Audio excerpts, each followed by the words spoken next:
சஹாபாக்களோட காலம் தான் ரெண்டாவது நாங்க பார்க்க போற காலம். சரியா?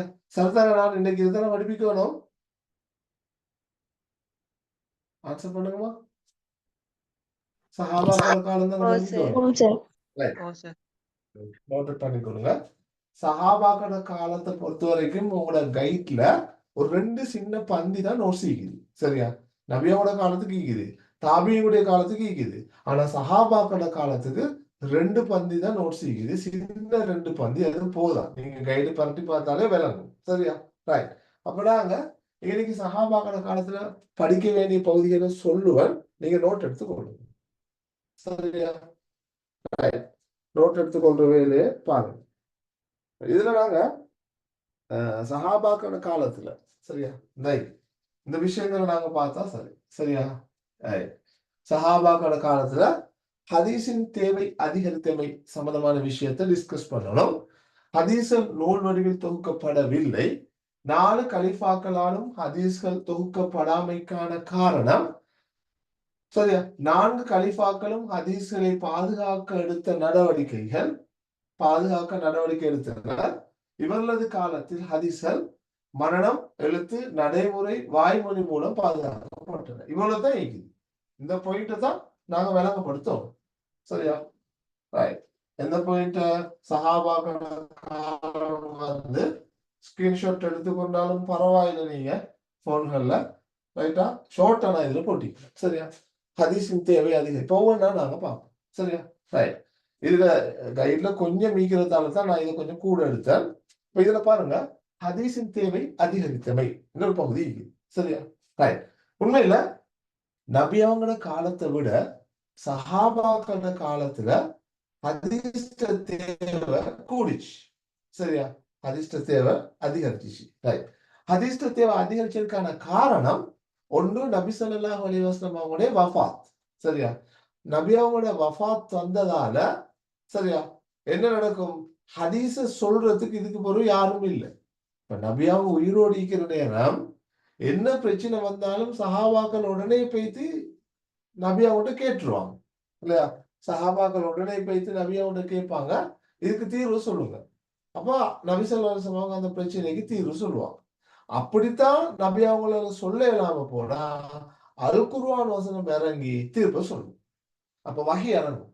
இப்ப நபியோட வஃபாத்தோட வஹி மத்லூவும் இல்ல, வஹி கைரு மத்லூவும் இல்ல. குர்ஆனும் இறங்குறாது, ஹதீஸும் இல்லை. சரி, ஹதீஸ் அவ்வளவுதான். இப்ப சஹாபாக்களுக்கு பெரிய ஒரு விஷயம், என்ன பிரச்சனை வந்தாலும் இப்ப ஹதீஸ நாட வேண்டி. சரியா? அப்ப நபி அவங்க இது சம்பந்தமா ஏதாவது சொல்லிக்கிறாங்களான்னு பார்க்க வேண்டிய தேவை வேண்டி. ரைட். அதுதான் ஹதீஸ்ட தேவை கூடிச்சு. 2வது, நபீன காலத்தை விட சஹாபாக்களோட காலத்துல இஸ்லாமிய சாம்ராஜ்யம் விரிவடையுது, பல நாடுகளுக்கு போகுது. சரியா? அப்ப எல்லை விசாலமாக்கப்படுது. அது இல்லாம பல கலாச்சாரங்களை பின்பற்றி வாழ்ந்த மக்கள், பல மதங்களை ஏற்று வாழ்ந்த மக்கள் எல்லாம் இஸ்லாத்துக்குள்ள வராங்க. சரி, அப்ப மல்டி கல்ச்சர்னு சொல்லுவோமே, எல்லா கலாச்சார பண்பாட்டு அம்சங்களும் கொண்ட மக்கள் இஸ்லாத்துக்குள்ள வாரதும் இஸ்லாமிய சாம்ராஜ்யம் விரிவடைஞ்சதும் நிறைய பிரச்சனைகள் வாரத்துக்கு காரணமா அமைச்சு. இப்ப அந்த பிரச்சனைகளுக்கெல்லாம் இஸ்லாமிய ரீதியில தீர்ப்பு சொல்லுவோம். அப்ப நபீன காலத்தை விட சஹாபாக்கள காலத்துல இப்ப தீர்ப்பு சொல்ல என்னத்தை பார்க்கணும்? ஹதீஸ பார்க்கணும். இதுக்கு அல்லாஹ் குர்ஆன்ல ஏதாவது சொல்லிக்கிறானா? இல்ல. ஹதீஸ்ல ஏதாவது சொல்லப்பட்டிருக்கிறாரு? ஹதீஸ பார்க்க வேண்டி. சரியாமா? ரைட். அப்ப அந்த விஷயத்தை நீங்க இன்னைக்கு கொஞ்சம் கவனமா பார்த்துக்கொள்ளும். சரிதானே? ரைட். அப்ப ஹதீஸ்ல தேவை அதிகரித்தமைன்னா என்னன்னு சொல்றீங்க தானே? நபீன காலத்தை விட இவங்களோட காலத்துல ஹதீஸ்ல தேவை கூடிச்சு. ஏன் கூடிச்சு? ஒன்னு நபீன மரணம், 2 வகையும் இல்லை, முற்று பெற்று விட்டது. 2வது சாம்ராஜ்யத்தின் பரவல், நிறைய பேர் இஸ்லாத்துக்கு வாரது, அவங்க பல கலாச்சார பண்பாட்டு அம்சங்களுக்கு உட்பட்டிக்கிறாங்க, புதிய பிரச்சனைகளும் வருவது. நவீன காலத்துல கண்டிராத நிறைய பிரச்சனைகள் சஹாபாக்கள காலத்துல வருது. ரைட். அப்ப என்ன செய்யணும்? இப்ப ஹதீஸ்ல தேவை கூடிச்சு என்ற விஷயத்தை அதுல நீங்க நோட் அவுட் பண்ணுவீங்க. Okay, right. இப்ப 2வது, ஹதீஸல் நூல் வடிவில் தொகுக்கப்படவில்லை என்ற பகுதி. சரியாமா? ரைட். அப்ப இதுல ஏன் இதை பாயிண்ட் அவுட் பண்ணணும்னு சொன்னா, இந்த கலீஃபாக்கள காலத்துல தாமா குர்ஆன் தொகுக்கப்பட்டுச்சு இல்லையா? இந்த 4 அபூபக்கருடைய உஸ்மான காலத்துல குர்ஆன் தொகுக்கப்பட்டு பூர்ணமாக்கப்பட்டுச்சு. குர்ஆனுடைய பாதுகாப்புக்கு உத்தரவாதம் கிடைச்சிச்சு. சரியா? ரைட். அப்ப இன்னைக்கு நாங்க நபி அவங்க அப்ப ஹதீஸ் நூல் வடிவில் தொகுக்கப்படலைன்னு போயிட்டு போடுவோம். நபி அதாவது சஹாபாக்கள காலத்துல கலீஃபாக்கள காலத்துல அல் குர்ஆன் பூரணமாக நூல் வடிவை பெற்றது போல் ஹதீஸ் பூரணமா நூல் வடிவம் பெறல இந்த விஷயத்த எழுதுங்க. சரியா? ரைட். அதோட போயிட்டா போடுவோம். சரியா? ரைட். இப்ப நீங்க இன்னொரு விஷயம், 4 கலீஃபாக்களாலும் ஹதீஸ்கள் தொகுக்கப்படாமைக்கான காரணத்தை சொல்றோம். ஏன் அவங்க தொகுக்கல? குர்ஆனும் வஹி, ஹதீஸும் வஹி. குர்ஆனை தொகுத்த மாதிரி ஹதீஸையும் தொகுத்திக்கணும் தானே. ஏன் 4 கலீஃபாக்களும் தொகுக்கல? இது கைட்ல இல்ல. நீங்க நோட் பண்ணி கொள்ளுங்க. ரைட். பதில நாங்க பார்ப்போம். ஏன் இந்த 4 கலீஃபாக்களும் தொகுக்கல? பதில சொல்லுவாங்க அபூபக்கர். அபூபக்கர் அவங்களோட ஆட்சி காலம் குறுகியது. 2 வருடம் 3 மாதம். குறுகிய ஆட்சி காலமா இருந்ததால இத தொகுக்க இயலாம போச்சு. 2வது அபூபக்கர் அலி குர்ஆன தொகுக்கிற பணியில தீவிரமாக ஈடுபட்டதால இதுல அவங்க இறங்கல. சரியா? குர்ஆன தொகுக்கிற பணியில தீவிரமா ஈடுபட்டதால இதுல இறங்கல. ரைட். சில நேரங்கள குர்ஆனும் ஹதீஸும் கலந்துன்னு கூட பயந்திப்பாங்க எழுதக்கொள்ள. ரைட். நபியே பயந்தாங்க தானே நபியில காலத்துல.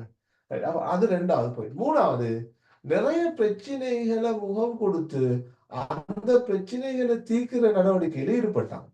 மதம் மாறியோருக்கு எதிரான செயற்பாடு, ஜகாத் கொடுக்க மறுத்தோருக்கு எதிரான செயற்பாடு, அங்கிட்டு போலி நபிகளோட அட்டகாசம், இப்படியான நிறைய பிரச்சனைகளுக்கு தீர்வு காண வேண்டிய அபூபக்கர்ல அவங்க இருந்ததால அவங்களுக்கு ஹதீஸ தொகுக்குறதுல கவனம் செலுத்த முடியாம போச்சு.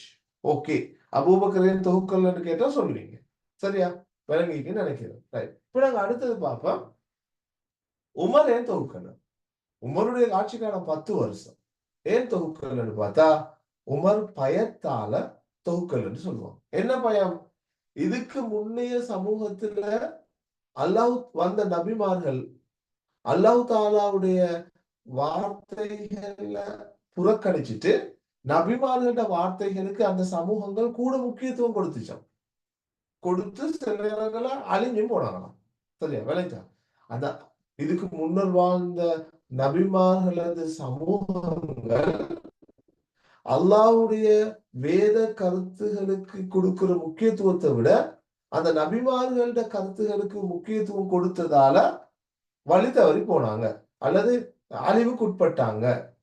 அல்லாஹ்வுடைய வார்த்தையை புறக்கணிச்சிட்டு நபிமார்களோட வார்த்தைக்கு கூட முக்கியத்துவம் கொடுத்தது. அதனால என்னுடைய காலத்துல வாழ்ற சமூகத்தினரும் குர்ஆனை விட்டுட்டு ஹதீஸுக்கு கூட முக்கியத்துவம் கொடுத்துருவாங்களோன்னு உமர் அலி அவங்க பயந்தாங்க. அந்த பயத்தால தான் தொகுக்கல். சரியாம்மா? விளைகொண்டீங்க தானே? திருப்பி ஒரு முறை சொல்றேன். ஏன் உமர் தொகுக்கல்ல? சரியா? ஏன் தொகுக்கல்ல?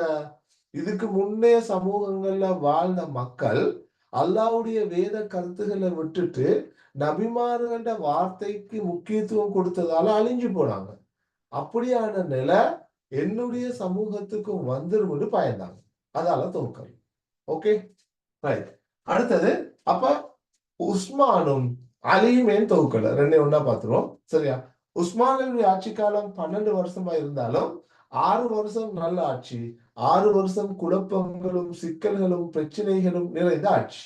அலியுடைய ஆட்சி காலம் அப்படித்தான். இவங்க 2 பேர் ஆட்சி காலத்திலேயும் நிறைய உள்நாட்டு குழப்பங்கள், வெளிநாட்டு குழப்பங்கள், முஸ்லிம்கள் மோதிக்கொண்டது, அதை அடக்குறது, இப்படியான விடயங்கள் கூட நடந்ததால அவங்க அதுல ஈடுபட்டதால அவங்களுக்கு ஹதீஸ்ல தொகுக்கிறதுக்கான நிலைமை உருவாகல.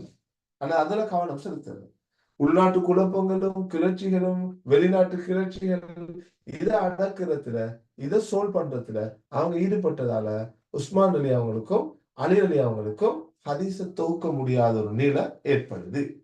Okay, right. இப்ப நாங்க அந்த அந்த பாயிண்டையும் பார்த்துட்டோம். இப்ப நாங்க அடுத்தது பார்க்க போறோம் கலீஃபாக்கள். சரியா? கலீஃபாக்கள் ஹதீஸ்களை பாதுகாக்க நடவடிக்கை எடுத்தாங்க. இதை மறந்துடுவாங்க. சரியா? அவங்க ஹதீஸ்களை தொகுக்காட்டியும் ஹதீஸ்களை பாதுகாக்கிறதுக்கு நடவடிக்கை எடுத்தாங்க. ரைட். அந்த வகையில 4 கலிஃபாக்களும் என்னென்ன நடவடிக்கை எடுத்தாங்க, 4 கலிஃபாக்களும் என்னென்ன நடவடிக்கை எடுத்தாங்கன்றத நாங்க பார்ப்போம். சரியா? ரைட். இப்ப நான் இதிலே போட்டுக்கொள்றேன் நைட். அப்ப உங்களுக்கு லேஸ் ஆயிக்கும். நீங்கள் நோட் எடுத்துக்கொள்ளுங்க. 4 கலிஃபாக்களும் ஹதீஸை பாதுகாக்க. ரைட். அப்ப இதுல ஃபர்ஸ்ட் முதலாவது அபூபக்கர். அபூபக்கர் அலி. அபூபக்கர் அலி என்ன செஞ்சார் ஹதீஸை பாதுகாக்க? அவங்க சொல்லுவாங்க, அபூபக்கர் அவங்க முழு நாட்டுக்குமே ஒரு சட்டத்தை போட்டாங்க, ஹதீஸை தெரிஞ்ச யாரும் மதீனா நகரை விட்டு வெளியே போகக்கூடாது. சரியா? ஹதீஸை தெரிஞ்ச யாரும் மதீனா நகரை விட்டு வெளியே போகக்கூடாது. இப்படி சட்டம் போட்டதுக்கான காரணம் என்னன்னா, ஹதீஸை தெரிஞ்ச பாடமாக்கி இருக்கிற மனநம் உள்ள அல்லது எழுதி வச்ச எந்த ஒரு சஹாபியும் மதீனாவை விட்டு வெளியே போகக்கூடாது. ரைட். யாருக்கெல்லாம் ஹதீஸ் தேவையோ வாங்க மதீனாவுக்கு வந்து எடுத்துட்டு போகும். அப்ப சஹாபாக்கள் மதீனாவுல பாதுகாப்பாக இருந்ததால ஏனைய ஆக்களுக்கு ஹதீஸ்ல வந்து எடுத்துட்டு போறது லேஸ். அப்போ அபூபக்கர் போட்ட சட்டம், ஹதீஸை தெரிஞ்ச எவரும் மதீனாவை விட்டு வெளியே போகக்கூடாது. ஓகே, முதலாவது போய். அப்படின்னா ரெண்டாவது உமர். உமர் அலி அல்லாஹ் என்ன நடவடிக்கை எடுத்தாங்க? உமர் அலி அல்லாஹ் அவங்க ஒரு சட்டம் போட்டாங்க, பொய்யும் குறையும் கலக்காத ஹதீஸ்களை மட்டுமே என்னுடைய காலத்தில் அறிவிக்க வேண்டும். சரியா? பொய்யும் குறையும்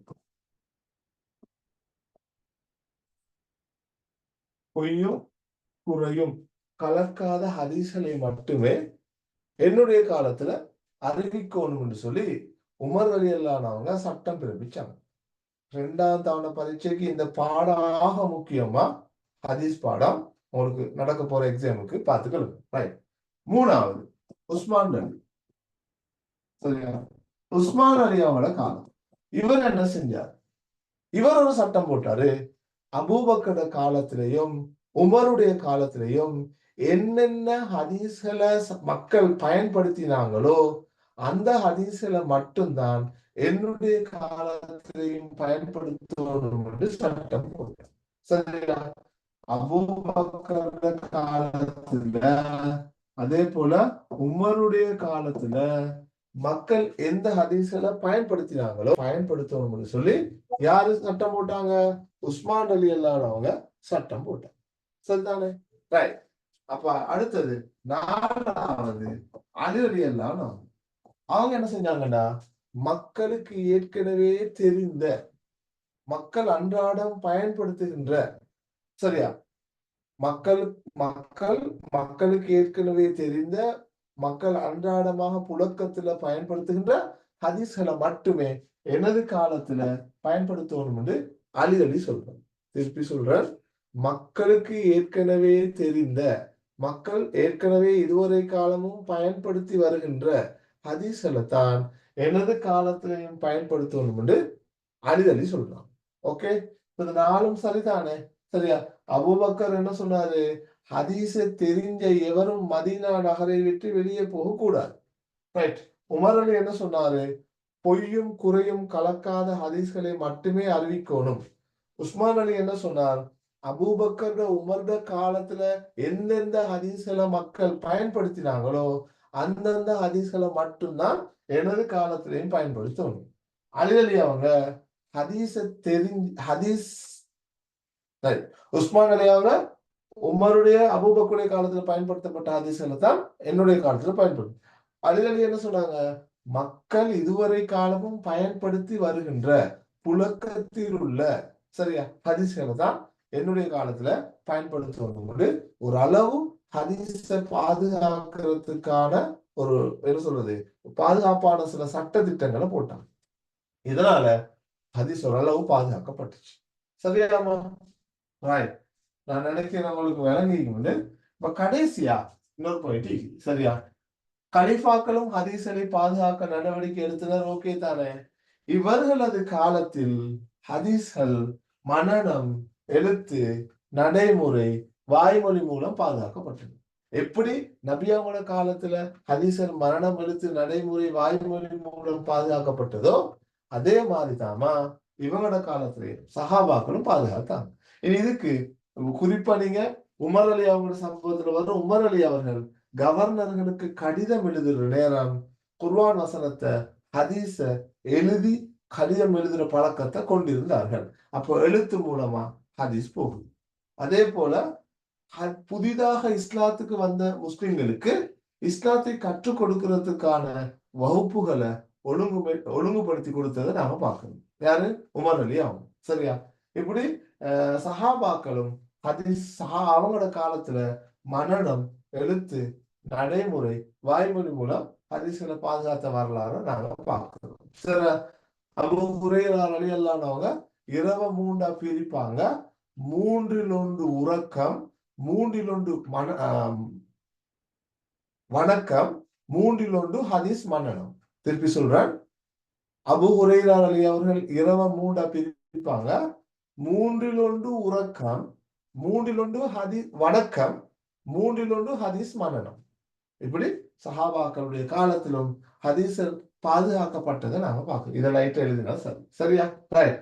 உங்களுக்கு தாராளமா போதும் ஒரு பக்கம் எழுதுறதுக்கு இந்த விஷயங்கள். சரியா? அதாவது